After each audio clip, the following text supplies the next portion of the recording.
Good morning, Scotland. Good morning, social media land.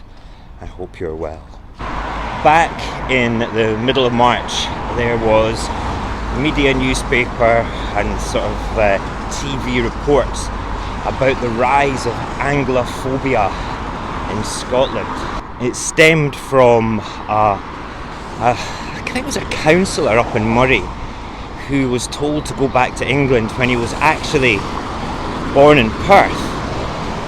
Now, this was set about by the press in its usual typical gluttonous fashion.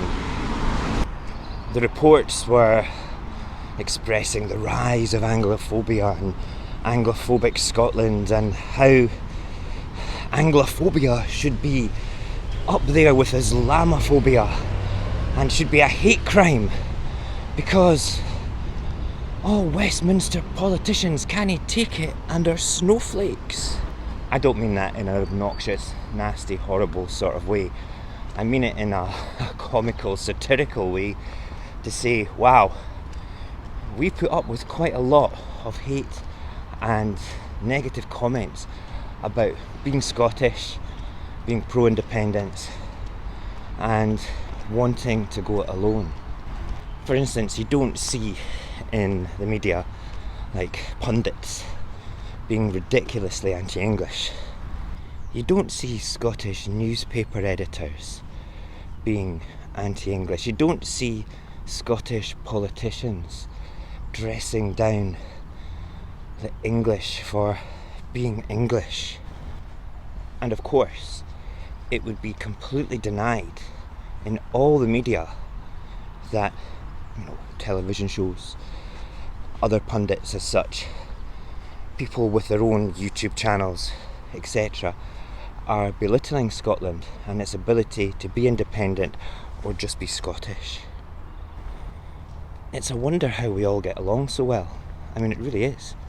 I just can't believe sometimes the horrible things that come out of the British national press and their little weak, spineless subsidiaries on social media. So I'm going to let you watch this following video just now so you can see what's going on and you can make your own mind up. Trigger warning though, prepare to get very angry. Every time an analyst does something to say what Scotland would be like without us, it isn't going to work. She can't do it without permission from Westminster. Well, she can do it. She could do it, but it just won't count, I guess. Yes, it won't count. Exactly. Their heart's not going to count when they stop getting the extra money that we pay them for a start.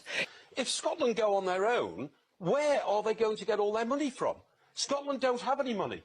Even if they got the right to draw money from the oil revenues, the oil is running out. There isn't any oil. Well, 60% of their money is excuse me. They have an economy and they are in many ways quite prosperous. Yes, but 60% of the Scottish economy at the moment is funded by the UK government. They have a higher percentage of people working for nationalised bodies or the government than anybody else. So I don't know where Scotland think they're going to get the funds to survive on their own. I don't accept that Scotland can exist economically on its own. Scotland want to come out of one union, which is our union. Why do they want to go into another one where nobody speaks the same language?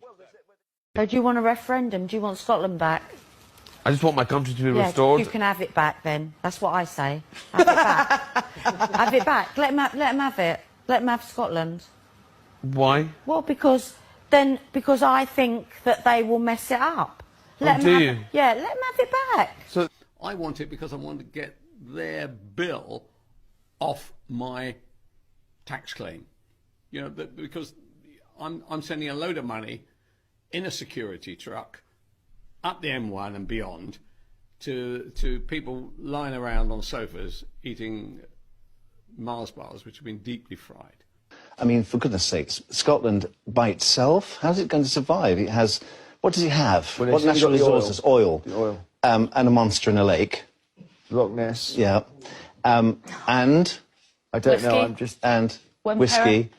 Iron brew. My argument to the Treasury is that £1 spent in Croydon is far more value to the country from strict utilitarian calculus than a pound spent in Strathclyde. Indeed, will mean we become a feeble, literal country, just like the Scots and the Welsh and the Irish. Civic nationalism. The word civic is merely a fig leaf, or perhaps bearing in mind that it's Scotland, a jockstrap.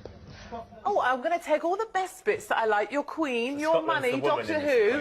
Yes, Scotland is the woman, very much, especially... Scotland will be a small and pretty irrelevant member state of the European Union. They would lose the English subsidy.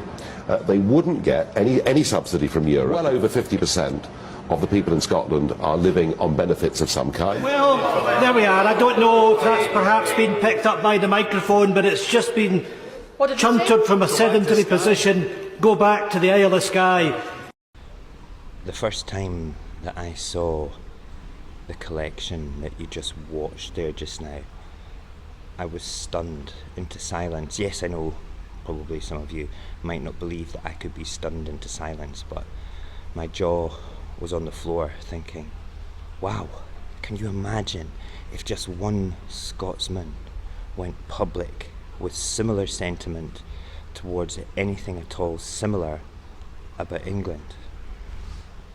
When we discuss and talk about things that are maybe come across as anti-English, they're not actually anti-English. They're anti-Westminster, they're anti-Tory government, they're anti-right-wing and very pro-diplomacy and very pro-we can do it better by ourselves. So when you look at the one time that somebody up in Murray told a Tory councillor to go back to England, when they told them to leave Scotland, even though they were born in Perth, the press all jumps upon it big time and rips it to pieces. This is going to be the next thing. Scotland hates England. That's why it wants its independence. Of course, we don't hate England. Let me say that again. We don't hate England, not one bit. My dad is English. He is a proper Cockney W anchor. Okay, I mean he really is. He's a proper Cockney guy, and he's lived in Scotland, I'd probably say, the majority of his life.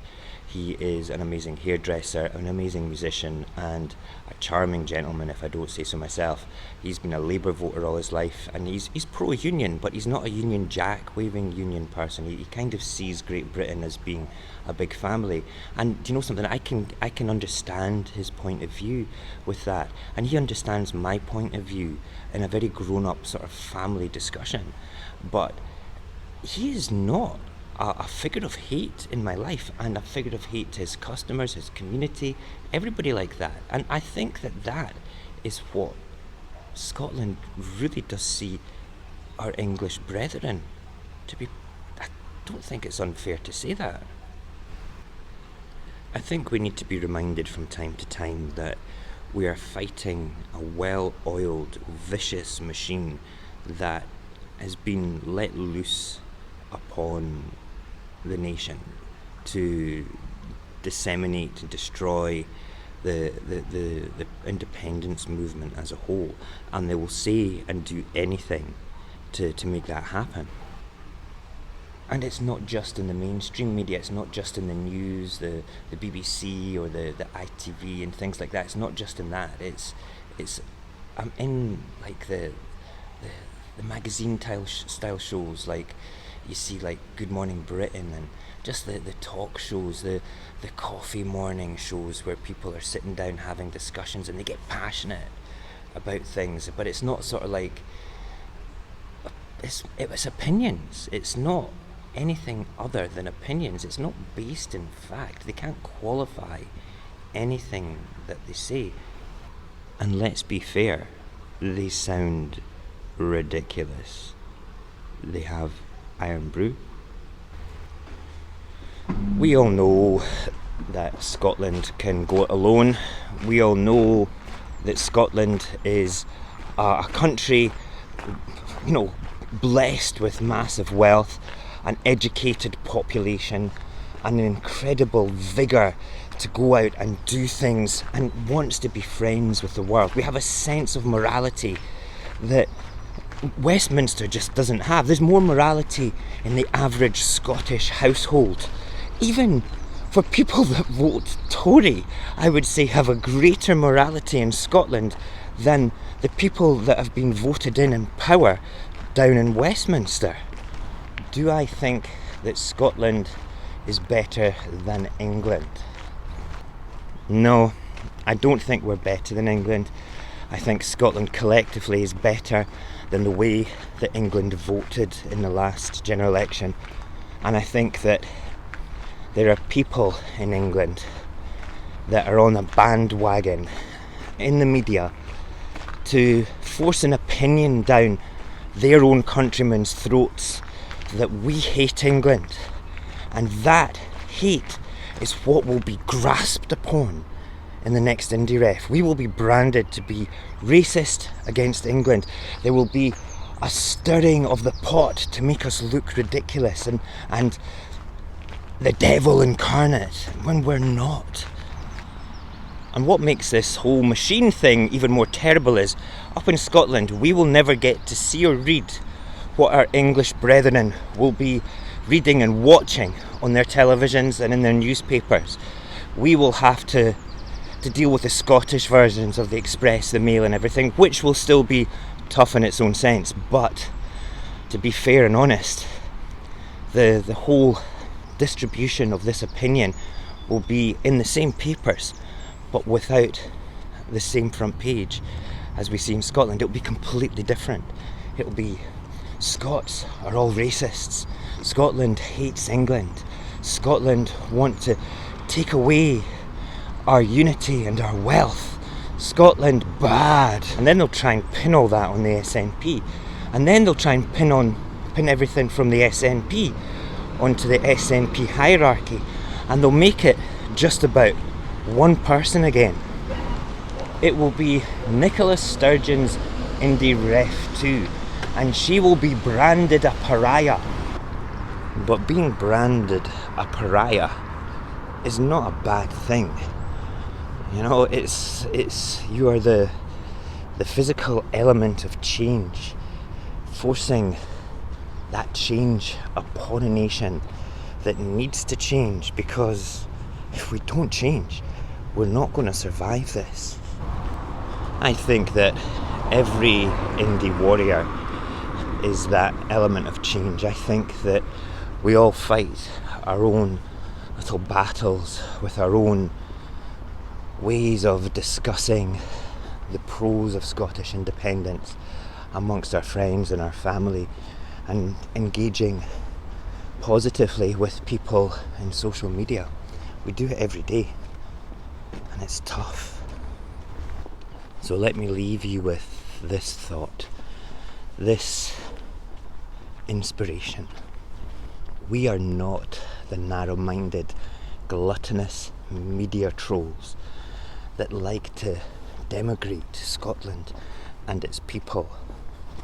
We are not the politicians that take backhanders and have photographs taken with lines of cocaine, that want to better themselves at the expense of others. We are Yes Scots. We are INDY warriors, and we fight for what is right.